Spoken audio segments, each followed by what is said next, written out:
ngasi numida wairam phong ki patongan tongan ba manipuri sifong singa masum thoki pa thawdo wathok singdagi maroi bi ipau sing miyam na thamjigi hanbada kanglei pau ki maira digi lokusaraga india lenga na manipura proxy war sa thari basi tokpiro bjp ki mla masing shuna laina lengak se mangamdri basi karigino em tombi manipur ki chief minister oiram en berena manipur ki governor da cm phamdigi resign tonaba sirol pisin kraba matung numit marini ki matung February taraga humdoi gi numidang wairamda state asida president rule thamnakre president rule thamnaba demand tawkiba singi manungda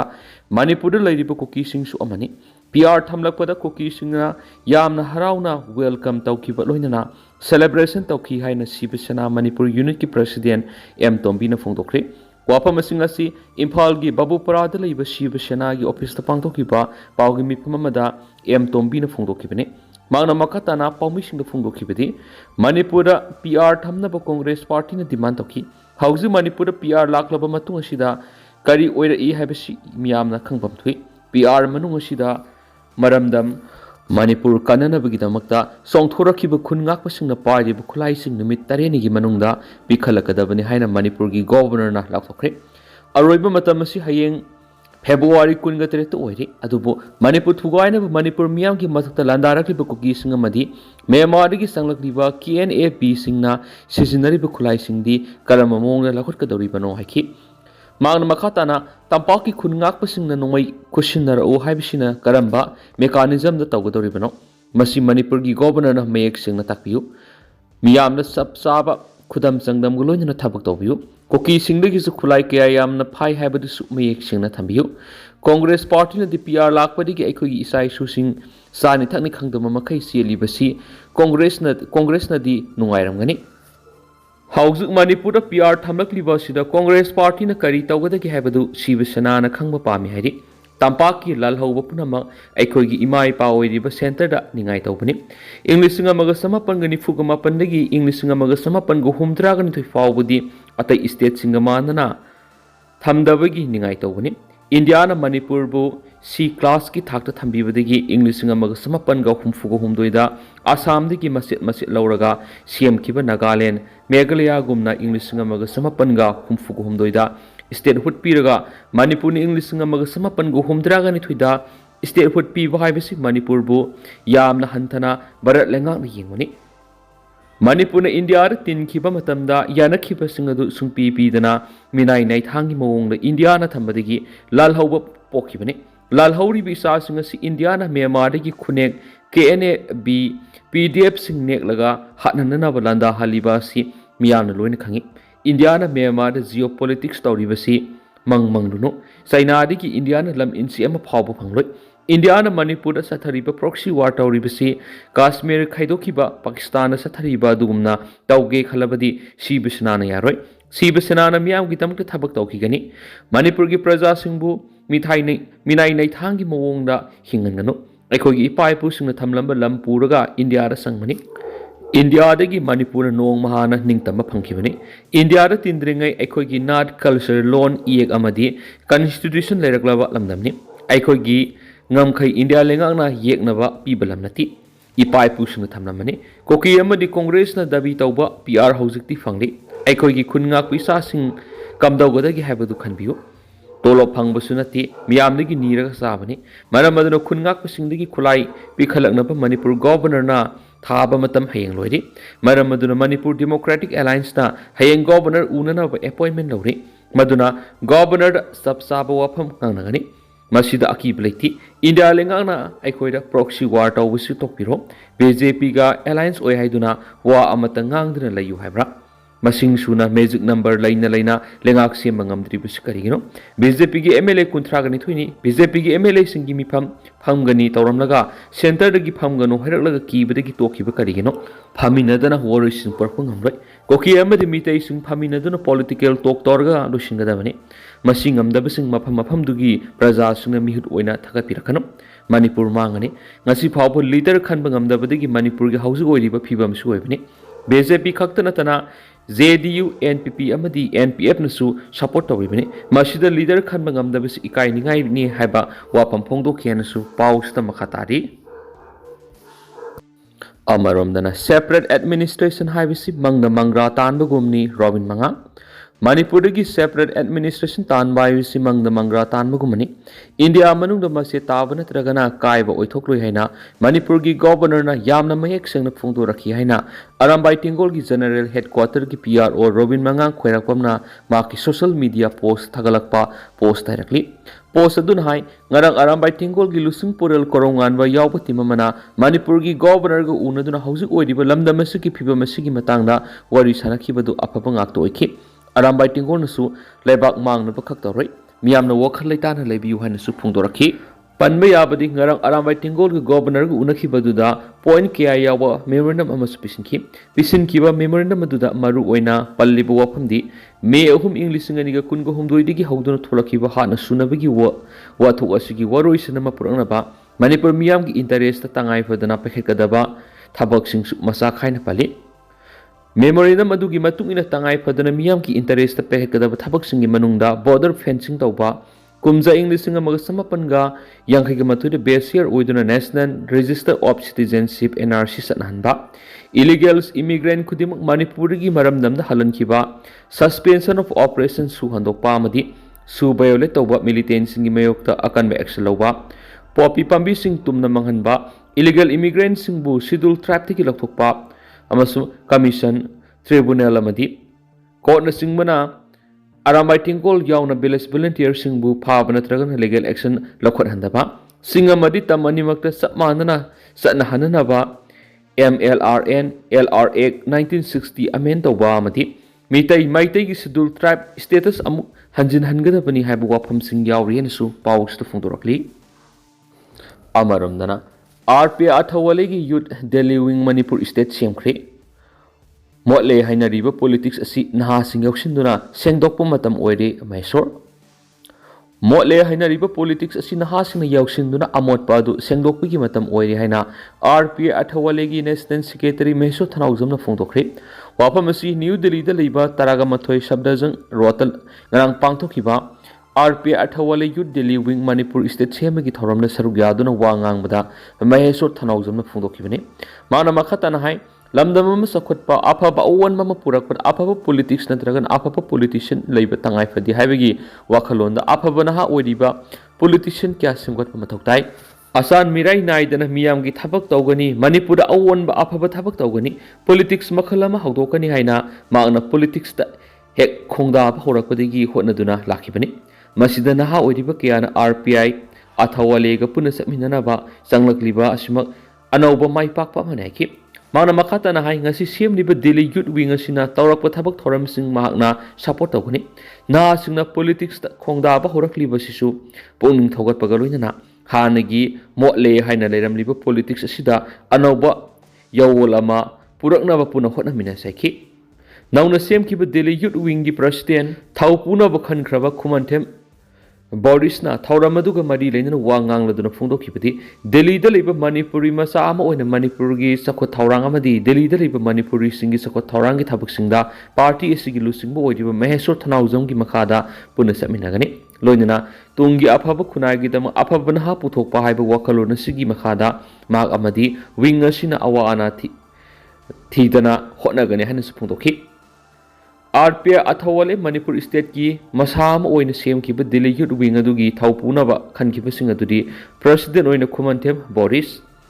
Working President oina Laisram Lamganba General Secretary oina Sanathoi Spokesperson Swami Yauna puna thaupugadaba miyoi taragatur khankiba galoina Members Samehena join tawraga National Secretary Meso Thanauzamna Lengyana mari certificate sing kusinaduna makoi sing adubu taramna okhi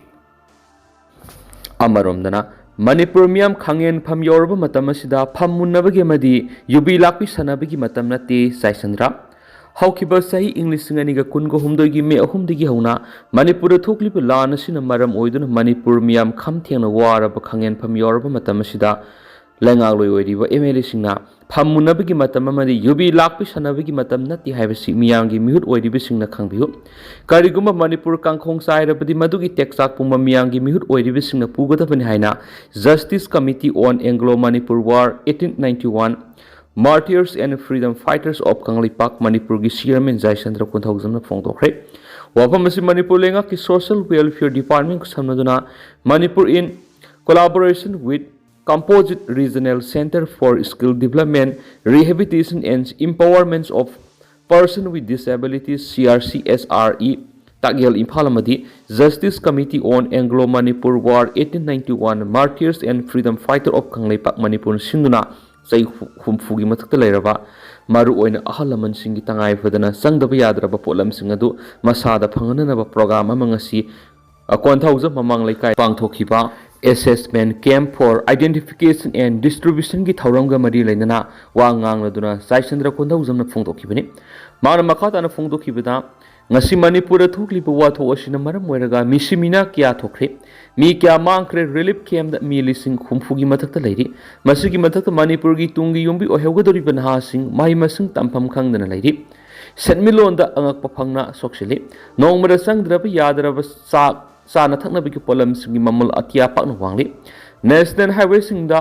sangthok sangsin tawbu yadana leiri imphal manungi lambi natana atai satok sin yadri loinana pochai puthok pusin tawbuda lut tawba amadi tax kya lawbana maram moiraga lamdam asigi miyoi singna hingbana nomagi sangdaba yadraba polam sing india gi atop state kya ga sangdamnabada khwaidigi potki mamal tangba haibatu oide hari Magna Makatana Hai, Equi Manipur Hausi Odiva Piba Masida, Lusing Busina Kari, Peter Blogudaki, Hibisi Kanbamatam Yori. Leva Miamna Su Lakadava Electionda, Karama Mikal Kangadaki Hibisi Nasidiki Kanbahobiro. Sahi any Pazilaklava Iranga Shida, Levakning Bakanano, Levaku Yontoke, open a Kanano Hibidum Miamna Masakang Biro. Makatana Ashigumba Watok Toktana Bohonarsi. Election da Ariamara Saksa Yutak Toduna, Pasha Mangan Mamadi election da Pasha Mantikna Vigi Tavak Torsi. Imalebak Manipur, Maitei Kunai, Kanavigi Damakanga Sigi Miam, CSO Singna, Lopom Tok Taudang, Subsana Lominera Hensu Fongdoki. Amarom the India Lengana Kanglup Amada Tongsilaga Manipur Tuguana Bohonera Miam Aso Lanzawa Malakani Tanusano.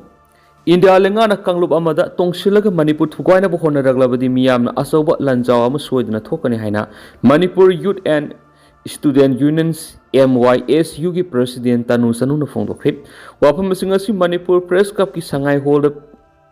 Pira Simangal Mahiroi Sing the Haiba Kem Haudopagi Toranga Mari Lena Tanu Sanuna Fongdokimne Magna Makatan Hai Say any Pazilagaba Kuki Narcotiori Singers in a Sataragli Vilana Sinamara Moiraga, Manipur Miam Kamtiana Wandering Serashida, Matik Sabalengak later Maramna, Amukehena Wahali, Atubumatam the Matik Sabalu Simbasingna, Lengak Siem the Manipur Miam get Awa Sikohalu. Nasi Haudoliba, Pira Simangal, Mahiroi Sing the Haiba campaign Sina, Mahiroi Simbu, Mahimapung Pana Tamanaba, Masaumo Panatinjang Kajang the Lainaba, Lambda Masiki Puari Liklam Muna Kangnaba, Lengak Lon Kunai Lon Haurak Lona Madi, Puariga Mari Lainana Piramba Wakal Lauxin Duna Apun Bagi Saktam Nganaba, Mahiroi Sing the Takpitam Bigani Hanasu, Fongdoki Amaramdana, Manipur Gising Amasum Tamda Riba Police Station Kiada Kulai Kusinakre. Manipur government Manipur gising amasum tampak lariba naha sing security degi lakiba madi lone yadaba mong da pairiba nungmai sing numit tare ni gi manung da masa na khangna surrender tawna ba khan khibagi matam hayeng loide matam asi loidringai da ngasi Bishnupur district ki SP da Fobala Peace Committee ki kuthang na khulai kya question rakhre hari Bishnupur district SP da ngasi question rakhra ba khulai sing adudi magazine ga konana country made sniper ama 12 bore Pump action gun ama .32 gi local made pistol ama .32 gi ammunition ahum tear smoke tara HE hand grenade ahum rifle gi live ammunition kunthra ne thoi head paka taraga humdai khungub jurani BP jacket taraga ne thoi iron plate manga bawfeng ahum bawfeng charger ani amati empty magazine amani hari Amarom Nangarang Technopol District More Police Station Konba Hais Monjang Beles Satakipo Operation da Kusukulai Kya Fakat Pangamne Hadi Police Taki Ponga Pau Matungina Pagalava Khulaising Adudi Foot Tara Wangba 84mm gi Pompi Ama 51mm improvised motor Pompi Ama Pompi Bomb Ahum KG Manga Makhairom Lumba IED Ahum Fakat Pangamkre Susampur Police Station Ngarang Miam Laktigi Ain Kain Leram Khulaising Voluntary surrender Torokre Surrender Torokra Khulaising Manung the Magzinga Konana 7.62mm self-loading rifle Taruk Magzinga Konaba .303 rifle Ahum Magzinga Konaba Insaski 5.56 MLZ Ama M49 40mm lethod UB GL gun made in Pakistan ama heavy country made motor pumpy ama country made motor pumpy ani amadi country made rocket marine hari Kangpokpi district ki Kaithel Manmi police station sumia marakta ain kaina leram Khulaising voluntary surrender torokra hari surrender torokra Khulaising adudi magazine ani ga konana AK-47 rifle ama .303 rifle ama Smith and Wesson revolver ama magazine ga konaba .22 pistol ama single barrel rifle ama improvised mortar home country made pull mechanism rifle ani motor bomb mapan 7.62 mm gi kapiyari ba nungay maru yangkhay 7.62 mm gi blank ammunitions X .20 Motorola set baufeng ama 36 hand grenade ama rubber bullet kungamari bullet proof base ani amadi tube launcher ani yawren su pouch ta pali loisulak poina to papaw mana ansamna FMR lauthokpagi matana governor da memorandum pisinkhre All Naga Student Association Manipur Ansamna Manipur ki Governor Ajay Kumar Bala unaduna MMR scrap tawkhibagi decision handokpinaba amadi Naga ki area da border fencing tawbal lepinaba memorandum bisinkhre memorandum adu pisiluraba matung Rajbon ki gate mamang na pawmi singa unabada Ansam ki president TS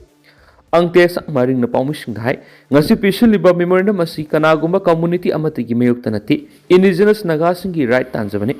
India lengan illegal immigrants ki issue si border fencing na solve tawbang amloi illegal immigrants solve tawge hairabadi NRC amadi ILPSC mapung phana satna hanba matam na ngamgani hauju border fencing amadi APMR lokthokpa sina inomemar border gi nakyeta lairib naga community singi hingmagi lambi ta sound akaiba pibani haikhen su paus makata na phungtorakli Manipur University ki gate number 1 ga nakna lairiba kyamgai maning laikai de laiba Venetia Boarding and Tutorial Center ki anova academic section 2025-2026 ki admission form thajaba hosare Class 5 tigi class 10 phawgi tamleba mahairoi nupa macha sing thakte gi oiba boarding asida thambiduna experience leiraba oja sing ki guidance ki makhada adomadom gi isa singbu asangbu khunai amagi asangba yumbi amagi dama ko nazabagi khudong saba silobi haw hena nungaiba pawmana Standard Robot Catholic Premier English Academy MI Academy na singba Satra singi damak mafam saraba boarding asida free of cost ta ben gi service thamjari loina na CCTV camera na secure toraba campus asida academic ta natana angang sing sanaba madi extracurricular activities singi kudong sa phangbi meritorious oiraba satra singi damakta 100% scholarship ki khudong saba su phangbigani relief camp da lairiba khudong sadraba mahairoi singi damakta su 50% ki scholarship ki akhanaba sit khara su thamjari akhanaba sit oiba maramna hana lakpa satra singda hena khudong saba pijagani akopa morog damak haujuma ngasima contact topiro 6909918320 natragana 9362115909 da haujuma contact topiro